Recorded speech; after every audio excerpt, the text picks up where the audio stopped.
Let's talk about shooting a short film with nothing but natural light.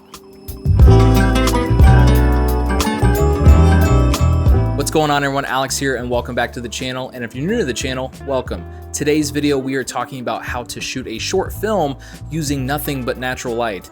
And as you can see, I'm in my garage again, and I'm using nothing but natural light. Just have the garage door open, letting that be my key. So I do apologize for any sort of wind disruption or any sort of bird that is chirping. They are out there today. They are chirping away. The short film I'm about to show you, I DP'd back in 2023, and I'm only going to show you sections of it because it's about 9 minutes long, and I don't want this video to be too long for you guys. I still want to have time to talk about how I approached the film, how I approached the lighting, since we used no artificial light. It was all natural light, so I was really excited to take that on and see what I could do with it just using natural light. So let's go ahead and jump into the first scene, shall we?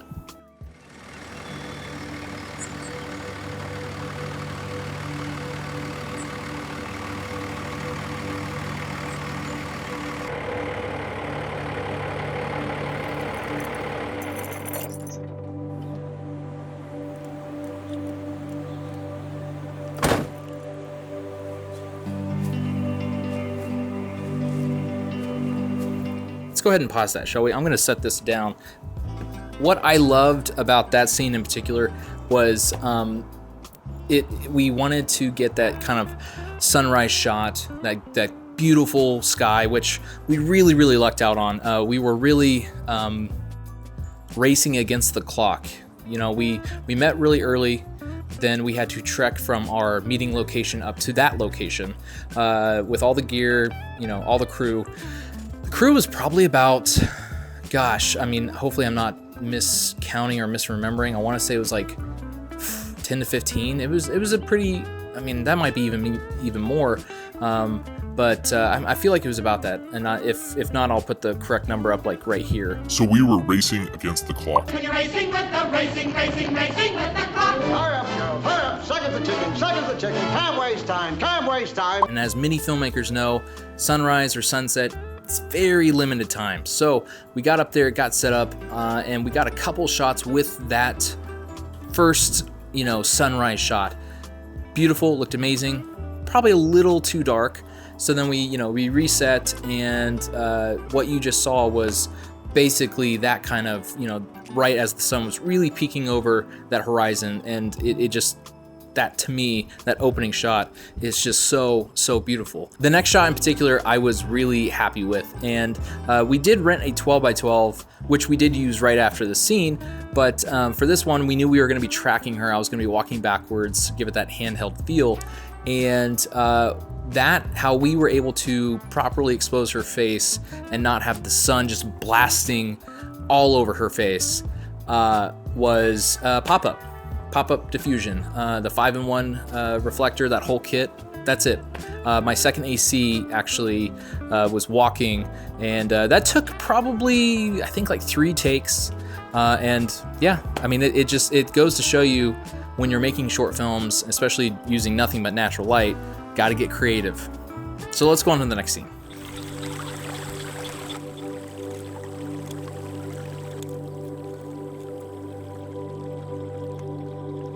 So how far along are you?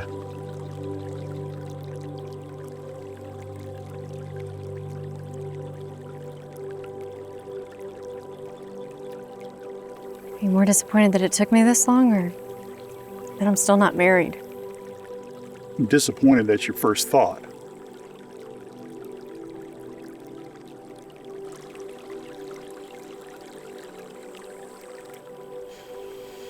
Nothing is going according to plan. Planning your life is like tossing seeds into a field of wildflowers and expecting a neat plot of wheat for harvest. I'd settle for the seeds not getting plucked up by the birds. Hell, I'm not even sure Paul's gonna stick around. When you're making a short film, when you're making anything, I feel like I'm not alone in saying this, that, you know, you'll make something and you'll go back and watch it and go, wow, I could have done that way better. Hey, what's your name? Helen. That's nice. You look like a Helen. Helen, we're both in sales. Let me tell you why I suck. And that feeling I feel with this scene, it's the wide shot. I'm very disappointed in myself in the wide shot. I had it on sticks, and, in retrospect, I wish that we just would have gotten a clean plate, and then I would have had, someone come in and hold that pop-up diffusion to really kind of soften her out. Because the 12x12, that location in particular, getting equipment to that location was brutal. It wasn't an easy task. I wanted the crew to be safe. I wanted them to still have energy, because in order to get all of the equipment that we needed to that location, we had to go like a mile down, and then go down this creek and then walk all the way up. It was brutal. And so I wanted to pack as light as possible. And, we were kind of racing against the clock, trying to capture everything we needed within the day. So that wide shot in particular, not my favorite, but let's just continue on. I actually used the beadboard. We, put that back on and then just bounced the light right up into his eyes and to create some shape. And I'm just, again, the colors, the location, the look of it, I've already added some of these scenes in my reel, and for good reason. It's something I'm very proud of. So let's jump into one of the final scenes of this short film.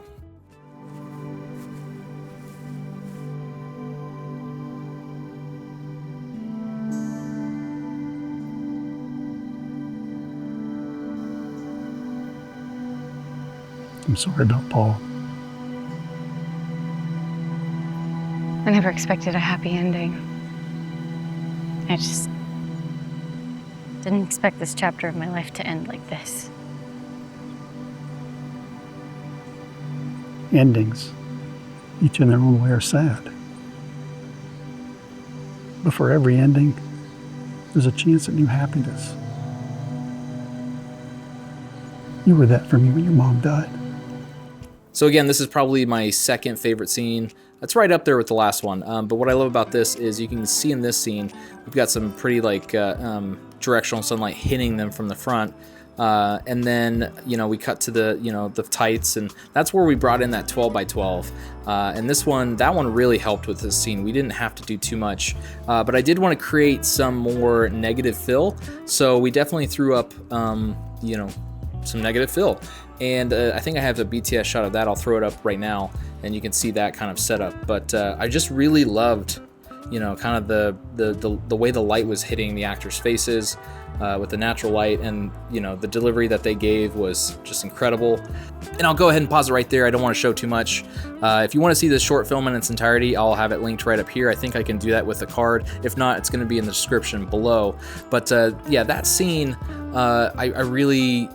I really loved, in the fact that the director really gave me the freedom to kind of move around and really kind of do those shots where it's like I'm on them and I pan down, and you see him grab her hand, and it's just that kind of relationship that you want with a director. And I was very, very fortunate that when he came to me and asked me to DP this project, I read the script, obviously, loved it, said I'm in, and we met up, and we did talk about using lights for the project, but that would require us bringing in like a generator or having enough V-mount batteries to run the lights, which the lights we would need to bring to combat sunlight or create any shape, I feel like the V-mounts would just be eaten up very quickly. So the generator thing, that, then you run into sound, and sound is also just as important, if not more important, than the image, because if you don't shape the light, whatever, just run and gun, do what you will, people can manage to watch something like that. But if the audio is bad, I'm out. I can't finish watching it. And so I sat there and thought, and I was like, you know what? No, I think we can do this with natural light. I wanted that challenge. A lot of my favorite cinematographers use natural light, have used natural light, and they've used it to their advantage. They've used it beautifully. One person in particular, Roger Deakins, the GOAT. The GOAT! He uses natural light a lot. and he is a master at doing it. So for me, I come from a background for at least using still photography. Before I did strobes and got into strobes, I did nothing but natural light. So, you know, I kind of had that in my wheelhouse, and that I think helped me, you know, feel confident knowing that I can take, you know, using natural light and help craft the image for this short film. So, you know, it was a blast. The film is still, you know, it's still in festivals, it's still running in festivals, still getting accepted into festivals, and I'm just really, really proud of it. And I wanted to talk about this short film with you guys and let you know that you don't need very expensive lights. If you write what you know, if you write a script that is outdoors, truly all you really need was the 5-in-1 reflector with the diffusion and beadboard.